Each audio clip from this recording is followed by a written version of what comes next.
On a remarqué qu'il y a une prolifération de ce pouvoir qu'on appelle l'évangile de prospérité, particulièrement dans les pays du tiers-monde, les pays de l'Amérique latine. On se pose la question pourquoi? Je crois que la réponse est simple. Très souvent, là où il y a des gens, c'est désespérés. Là où il y a de la pauvreté, là où il y a peu d'opportunités, l'évangile de prospérité semble offrir une porte de sortie facile. Et de ce fait, puisqu'on nous présente, quand on est en contact avec l'homme de Dieu, il est comme le médiateur de Dieu sur terre, il est le médiateur par lequel Dieu opère les miracles et offre des dons. Alors, c'est un chemin facile pour recevoir la grâce de Dieu, la grâce divine.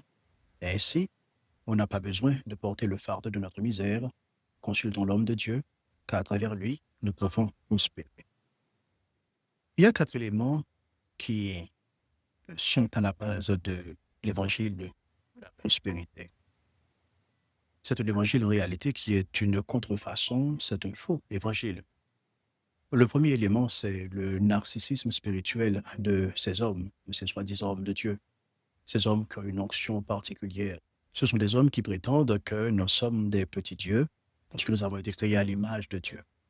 C'est une fausse interprétation parce qu'avoir été créé à l'image de Dieu ne veut pas dire que nous avons une nature divine. Deux choses différentes. Et pour eux, avoir été créé à l'image de Dieu, donc nous sommes devenus des petits dieux. Donc de la même manière que Dieu est capable de créer à partir de ses paroles, de sa parole, nous aussi nous pouvons créer à partir de nos paroles. Nous pouvons dire et la chose pourra arriver. Nous pouvons également simplement dire et amener les choses à l'existence. C'est du pur blasphème parce que cela appartient à Dieu seul. Le pouvoir d'appeler les choses à l'existence, c'est un pouvoir qui appartient à Dieu uniquement. Et si ces personnes, ces narcissiques et spirituels, on peut dire que ce sont des hommes qui font de l'évangile quelque chose d'anthropocentrique plutôt que christocentrique, c'est-à-dire centré sur l'homme, centré sur eux, l'homme qui est sur l'estrade, l'homme qui est sur la plateforme, l'homme qui a la visibilité, l'homme qui est derrière l'écran, plutôt que cela se concentre sur notre Seigneur Jésus-Christ lui-même. Deuxièmement, il y a la magie des mots contre la prière, c'est-à-dire Dieu a le pouvoir de créer, on peut créer aussi, donc nous pouvons déclarer et réclamer les choses. Il suffit de déclarer et on peut posséder ce que nous déclarons. Ils disent que à partir de là, puisque Dieu nous dit quand on demande, on reçoit, alors Dieu est obligé de nous donner lorsque nous demandons. Nous pouvons de ce fait commander Dieu, pourvu que l'on croit, alors on peut amener des choses à l'existence par notre foi. Alors, je dois lâcher le gros mot, je dois vous dire que c'est de la stupidité spirituelle parce que un évangile ou encore un pasteur, un leader qui vous dit que vous pouvez commander Dieu, il vous enseigne de la magie. Ce n'est pas de l'évangile, c'est de la magie.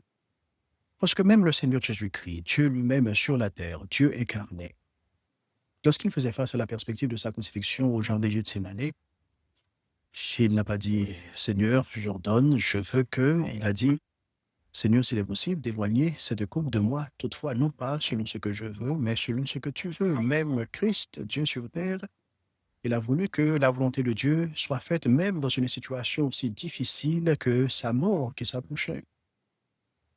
Et nous voyons également lorsque l'apôtre Paul, le grand apôtre Paul, lorsqu'il avait cette écharpe de la chair et il priait, et qu'est-ce qu'il avait entendu de la part de Dieu? Non pas Dieu de lui dire, tu sais, il faut réclamer plus, Paul, il faut avoir plus de foi, Paul. Non, mais Dieu lui a simplement dit, ma grâce te suffit, ma puissance s'accomplit dans la faiblesse, ma grâce te suffit. C'est-à-dire, ça ne dépend pas de toi, Paul, ça ne dépend pas de ta foi, mais ça dépend de moi souverainement. Je décide dans ce cas de ne pas guérir, mais de te laisser comme ça, parce que j'accomplis quelque chose dans ta vie à travers cette maladie. Voilà. Le pouvoir, ce ne sont pas nos mots. Le pouvoir, c'est pas notre foi, mais le pouvoir dépend de celui qui décide, de Dieu et de Dieu seul. Et troisièmement, nous avons la marchandisation de la grâce, c'est-à-dire nous pouvons faire l'acquisition de la grâce de Dieu à prix d'argent. Et je crois que c'est ce que nous appelons en théologie la simonie, qui est une référence à Simon le magicien, lorsque ce dernier avait vu les apôtres opérer des miracles. Lui, étant magicien, il faisait des prodiges pour impressionner les personnes de sa communauté. Alors, il a voulu offrir de l'argent pour recevoir les dons de l'esprit. Et à Pierre de lui dire que ton argent périsse avec toi. Parce que les dons de Dieu, c'est premièrement pour les saints, pour les personnes que Dieu a désignées pour cela, et c'est lui qui distribue les dons de façon souveraine, selon sa guise. C'est pour dire en passant que c'est soi-disant homme de Dieu dans l'évangile de la prospérité qui croit être capable de distribuer des miracles, de distribuer des dons comme vous leur semble. C'est du grand n'importe quoi. Parce que les dons spirituels, ça dépend uniquement de l'Esprit de Dieu, qui distribue les dons à qui il veut dans le corps du Christ. C'est-à-dire, quand quelqu'un est venu à Jésus-Christ, cette personne a reçu un don spirituel spécifique. Et maintenant, on n'a pas à aller voir un homme de Dieu, entre guillemets, avec plusieurs guillemets, pour qu'il nous accorde un don, ou encore le don qu'il désire nous accorder, qu'il nous l'accorde. Ça n'a absolument aucun sens. Il n'a pas chez pouvoir. C'est un charlatan. C'est un charlatan. Ce n'est pas un homme de Dieu d'ailleurs.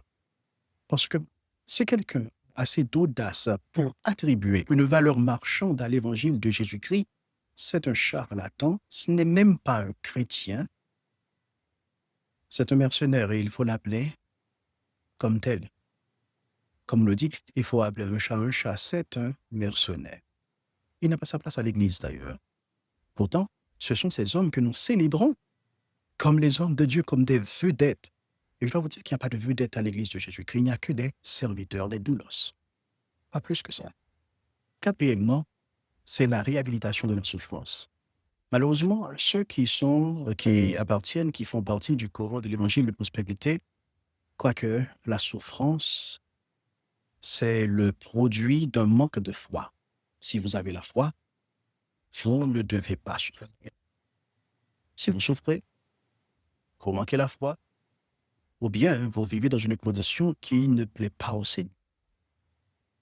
Parce que si vous êtes chrétien, vous avez la foi, vous ne devez pas être malade, vous devez être guéri, vous devez être béni, vous devez jouir les bienfaits de votre Dieu, parce que, comme nous le disons souvent dans ce chant, si mon Père, il est le roi, moi je suis un petit roi, et moi je suis une petite princesse.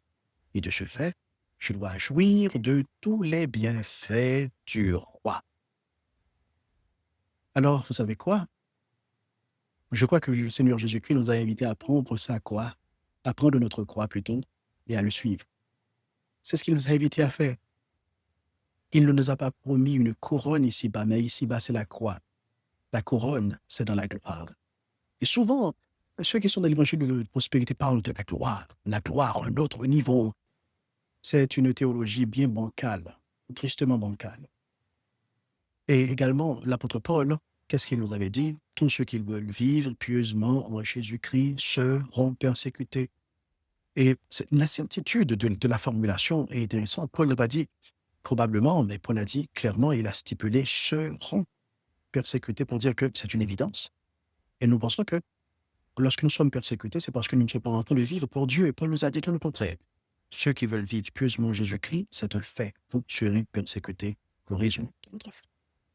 Certaines fois, nous ne sommes pas persécutés, mais cependant, il y a des adversités de la vie, il y a des maladies. Cela arrive. Pourquoi? Parce que nous vivons dans un monde déchu, nous vivons dans un monde pécheur, et nous connaîtrons une restauration totalement. Il n'y aura plus de maladie, plus de tourments. Ce n'est pas dans cette vie, ce n'est pas dans ce monde, mais c'est dans l'autre monde. Alors, si toutefois, nous espérons ici-bas, si nous voulons avoir ici-bas ce que Dieu promet de l'autre côté, alors nous serons toujours malheureux.